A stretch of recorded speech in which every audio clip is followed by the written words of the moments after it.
എന്ത് പറയാനെത്താ, ഞാൻ മൂപ്പര് മാറി മാറി പറഞ്ഞു. ഇജി അതിന്റെ താഴെയുള്ളതിന്റെ കല്യാണം കഴിയോളം എങ്ങനെയെങ്കിലും അവിടെ ഒന്ന് പൊടിച്ച് നിൽക്കുന്നുള്ളത് ആര് കേൾക്കാന്. ഇനിയിപ്പൊ അതിന്റെ താഴെയുള്ളതിന്റെ കല്യാണം ശരിയാവോ? എവിടെ ശരിയാവണേ? ഓളെ ഏടത്തി ഇവിടെ വന്ന് നിൽക്കാന്ന് പറഞ്ഞാല് പറഞ്ഞ് മാനം കെടുകയെന്നല്ലാതെ പെണ്ണിന്റെ പെണ്ണ് കുട്ടിയാണെന്നുണ്ടെങ്കിൽ പെണ്ണ് ശരിയില്ല, അനുസരിച്ചില്ല, പിന്നെ ഞാൻ എന്ത് ചെയ്യാനത്? ശരിയാണ് ഇന്റെ ആള് പറഞ്ഞത്.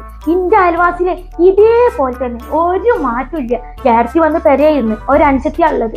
ഇതേപോലത്തെ ഒരു സംഭവം നടന്നിട്ടുണ്ട്. എത്ര കൊല്ലം കഴിഞ്ഞിട്ടാണ് അതിന്റെ അനുസരിച്ചിന്റെ കല്യാണം ശരിയായിട്ടെന്ന് അറിയോ?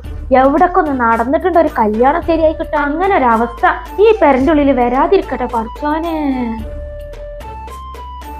പറഞ്ഞ ഒരടി കേൾക്കൂലെന്ന് വെച്ചാൽ നമ്മളിപ്പോ എന്ത് ചെയ്യാനാ? ഒന്നും ചെയ്യാൻ പറ്റൂല. ഇത്താക്ക് അറിയോ ഈ പെണ്ണിനെ കെട്ടിച്ചതിന്റെ കടം ഇനി ആ മൂപ്പരൊക്കെ ബാക്കിയാണ്. അതിന്റെ പിന്നാലെ തന്നെ മൂപ്പര് നടക്കുന്നത്. എന്ത് ചെയ്യാനാണ്?